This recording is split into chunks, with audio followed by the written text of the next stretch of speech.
Today I'm talking to Jennifer Scott. She is the actress, a co-writer, and executive producer of the new film Eyes Upon Waking.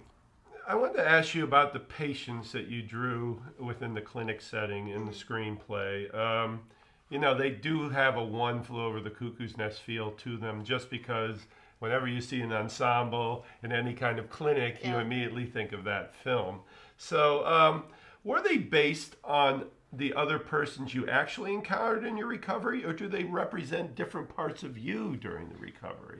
Wow, that's interesting. I'm Sybil, actually, and so no, no, actually, they're actual patients that I encountered. Okay. Virginia, the ones that aren't as developed, we don't go into more, as much detail because I didn't spend a lot of time with them. But no, absolutely. Now, but when you were writing them, did you feel that sometimes you were putting bits of your recovery into their consequences rather than who they were? Wow, that's a great question. It's funny too because I have to actually give more credit to my co-writer Andy Gallup on this, because I basically sat down and said, well, these are the people I met and that I remember, and I remember us having this type of conversation. Let's go with it. And he came up with the development, and when I read that, I said, wow, that's pretty spot on. Okay. So yeah, Andy, I have to credit him for that. Okay. But it's the characters. It is kind of like you said too. One Flew Over the Cuckoo's Nest. Now that I kind of think about it, we have a gentleman, Smokey Joe, set himself on fire, and then Dennis is missing his eye, and it's a collection of people. It is a collection of people who have disparate yeah attempts and personalities, and absolutely. You immediately go back to the chief and the my guys gosh, in the absolutely. Well, what's funny is one thing that's not mentioned in the screenplay. Johnny Depp in the film Blow, when his mom turns him in, puts him in prison, he was saying, I learned more ways to deal drugs when I was in prison, than when I was out. I actually learned more ways to off myself when I was in there with everybody, and I think that's how the dialogue came about as far as like what everybody tried, and because there's so many different stories that we thought, how can we just sum this up right away?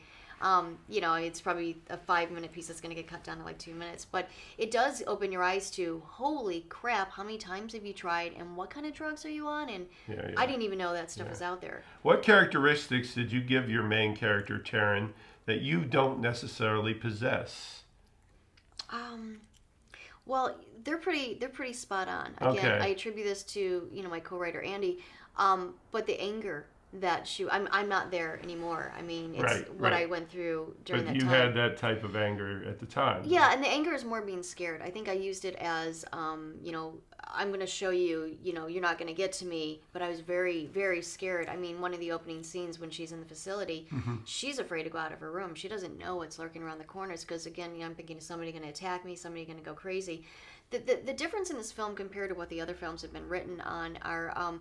the state of Arizona says, okay, if you try taking your life, we have to legally hold you for 3 days, maybe 5 days observation. Oh, okay. All right. So when my writer started first writing this, he was writing me in, gowns and this and that. I said, no, dude, seriously, we were like in normal clothes and everything like that. We were locked in, but we had, more privileges. I can come and go, not like leave the facility, but within the facility.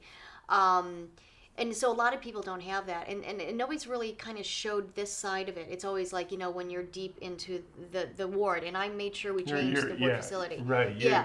That's a key difference between One Flew Over the Cuckoo's Nest. Exactly. And this, right. Exactly. It's that's a prequel or something like that. But this is an area that nobody's really shown or written. The relationship between Dr. Kemper and Taryn is confrontational, but ultimately connecting. Among the doctors you interrelated with during your recovery, which ones did you respond to the best? And can you give an example of the type of approach you didn't respond to at all? Well, actually, to tell you the truth, Dr. Kepler is the only character in my screenplay that is non-existent. Okay. When I first met one of the doctors there, the first thing I asked them was, have you ever had suicide thoughts or tried taking your life? And they said no. And I said, then we have nothing else to talk about.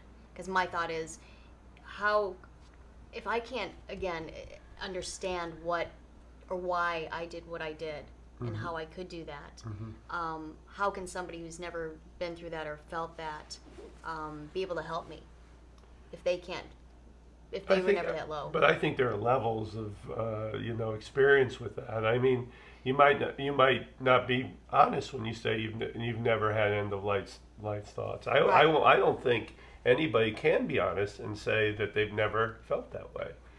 Yeah, now, and there's people that, like they might have a bad day and they're feeling sad or something like that, or the commercials are sitting here saying, are you feeling this way, you should be medicated because you are depressed. And people are like, oh, wait, maybe I am depressed. That's a whole other issue. That is a whole other issue, trust me. But at that time, I mean, I see it differently now, but I mean, as I was writing this, the reason that I wanted to develop Dr. Kepler's character as much as I did, because I wrote it where what I wish I would have had, the type of questions or communications, the type of help that I was looking for, that I felt that I needed and I was not getting, I ended up writing that into the screenplay. And where we want to take it ultimately, I ideally would like to have a theatrical release. Definitely, we're trying for Sundance, Cannes. I mean, all filmmakers Just are doing everything, that. yeah. I'm seeing big. I mean, I'm working. I want to get distribution. I want to get it out there. I don't want to just say, "Hey, I want to make a film." It's not a film that me being an actor and my story. It's not, "Hey, it's a Jen Scott story." That's not it. It might have started out that way, but it's a story that needs to be told, wants to be told. Again, I had so many people are just saying they've read my screenplay, saying you've written my story. Please tell my story. So with The Drive, Taryn is the main character, but through her, the driving force for this. So again, even though my story is an influence on this, and it is true, it's several different stories that are being told. It's for so many people. Will you be reaching out to the Suicide Society, prevention, and that sort of thing? Have you started that process? We did. We have links on the website. We started doing that for sponsorship. Yeah, I have. Trust me, I have a list beyond. But no, absolutely. I mean, what my thing is, once this film is done, I'm not stopping there. I mean, I think it is my duty, if I'm being an advocate on this, to bring this out for awareness. I want to continue with this. I want to continue with everybody else that's sitting here trying to say, let's find a cure. If we're not finding a cure, let them work on finding the cure. Let me work on bringing the awareness to this and changing the stigma to what it is. So, and saving lives. I mean, I think with me telling my story and showing the success, and again with others, there are people out there that are in the beginning where they're thinking about it. By me educating them and doing this movie the right way, rather than when I saw films and said, oh, okay, I just do this and I die, I want them shocked. I want them to be scared and going, oh, wait, if I do that though, that's not cool, that's not glamorous. And maybe that's going to wake them up. And because there's a lot of people, about 90% of people that try taking their life are not serious.